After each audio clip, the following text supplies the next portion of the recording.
We're talking about using your body fluids to make your magic stronger. And when you're on, it's a practical magic thing is what we're talking about. Okay, so we had a point. What are you going to do when you're out and about and you didn't bring anything with you? Well, first of all, like I said, many witches are going to have some things, right? But what if you need more than what you have available to you? This is where your body parts, your body fluids are going to be helpful to you. And I say body parts too, because your hands and your feet, if they're touching the earth, if your feet are naked on the earth, and if your hands are touching the earth, or if you're near fire and you put your hands through the fire, or you jump the fire. So when I say body parts, I'm talking about you being one with the earth or with the universal element that you're working with. So if you want to work with the water, you're going to get naked and get in the water. If you want to work with the fire, you want to dance around it, you want to touch it, you want to jump it, all of that. If you're working with the earth, you get your hands on the ground. You get your feet naked on the ground. You put your bare ass on the ground and bleed into the ground. If you're on your period, bleed into that ground. You have no idea what that will do for you. Okay? Just bleeding on the ground, sitting on the ground, and bleeding into her will connect you with every other witch or every other woman that has ever done that. And that is a clan that you don't have to see, but you'll know by being a part of it that you have stepped into some very powerful central orb of energy, okay? And that energy alone can be brought with you to bring to whatever prayer or wish or incantation or magical spell or whatever it is that you're putting out there. That energy alone will amplify your prayer and wish or spell. I promise you that, okay? I promise you that.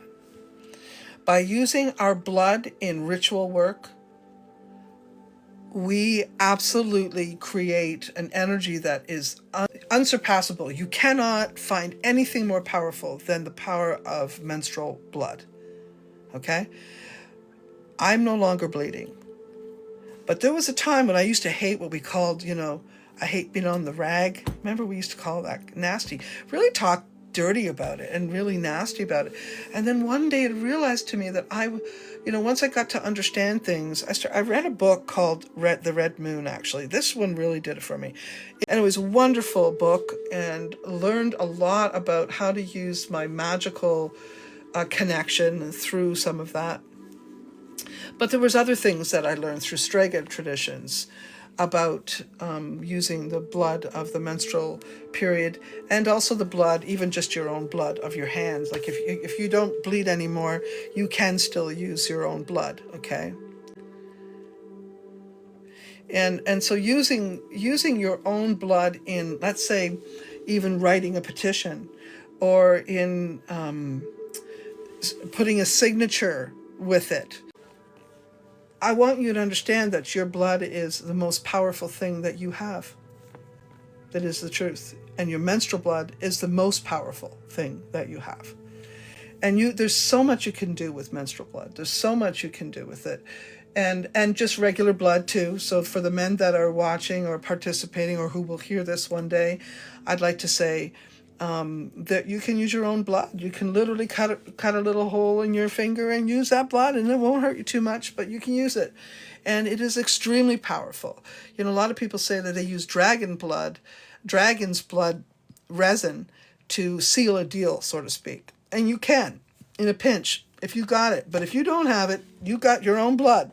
Just bleed a little bit into it. So I'm like Bree said, when you're out and about in a pinch and you don't have things, what are you going to use? Well, you can use blood. You can use urine. You can use spit.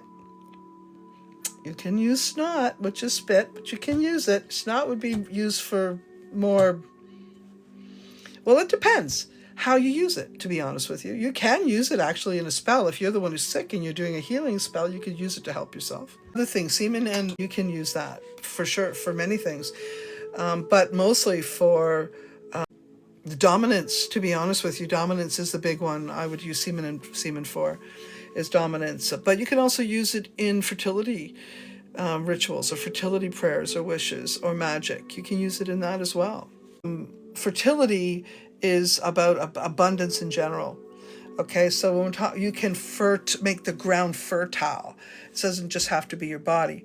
So when we talk about fertility, it could be in creating business. It could be in creating circles of friendships. It could be a garden that you're trying to make fertile. There's so many. So being specific about your use, you want to sit down and think about every body fluid there is in a body.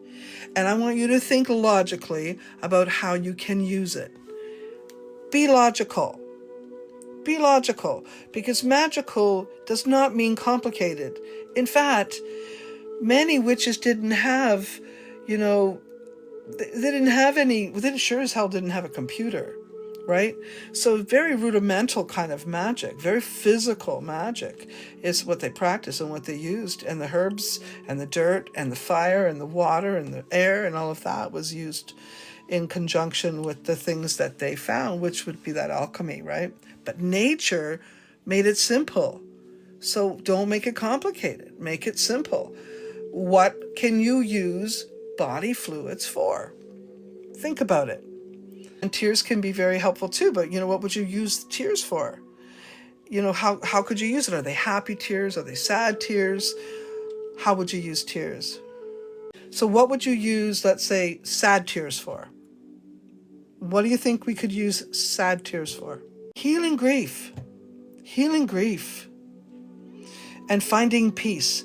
So using sad tears can actually be helpful if you were doing a spell for someone else. Yes, letting go, exactly, of loved ones when we bathe them. In cleaning someone before they leave to be put in their coffins, you could use tears to wash their face, to wash their hands, to wash their feet.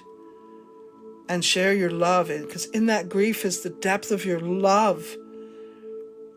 And if you use those tears, even if you put some sort of magical herbal blend together, and you put some of those tears in there, and you gave that little herbal sachet to someone, that would really help them. And they just poke it in here and beside their heart. That would help them find peace with that person leaving.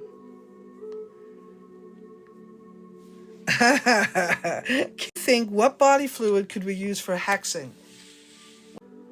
Like if you're going to use baneful magic and you're going to use your body fluids, what would you use? Urine? Could be. Snot? Yes. Yes. And, when you spit and you get that big yucky thing, goober kind of thing, that's what you want. Shit? Yes. Oh, yes. Yes. So the grosser it is, the better it is for baneful magic. Yes, phlegm. So you see what I mean? And you want to think about it. You want to think about how you're going to use it and why you're going to use it. Now, if you're going to use baneful magic on anyone, I want to say this really clear, they better matter. Throw up is a weird one to be using too. That actually could cause someone else to get really sick as well. But, you got to think about something. The magic you put out is somehow going to find a ricochet energy and find its way back to you. Because just as the way energy is, ebb and flow, right? So if you put some shit out there, you're going to get some shit back. So be careful what you're actually doing when you're doing it. Like, make sure that person matters to you, or, because if there's going to be a ricochet, they better matter if you're going to deal with it, right? They got to matter, right? That's on you. Sweat, I think, could be used for work, to gain more work, to gain more metabolism, to gain more, unless of course the sweat came from blood pressure. And then if the sweat came from a blood pressure issue, you could use that to harm another. It's not just intuition, but thank you for that. I am intuitive, but it's not just that. It's a genuine connection with the universe and the earth. It's genuine. It's my friend. So when you get out of your own way, trust me when I say this, when you get out of your own way, energy flows. And then you learn things and you know things and you're listening, listening to spirit. So I say that it's important for you to literally listen. And then this is the fun thing to do. When I connect with something and I start to pursue it and I go down that path and I stick with it for some time, I start to find information that corroborates what I'm saying.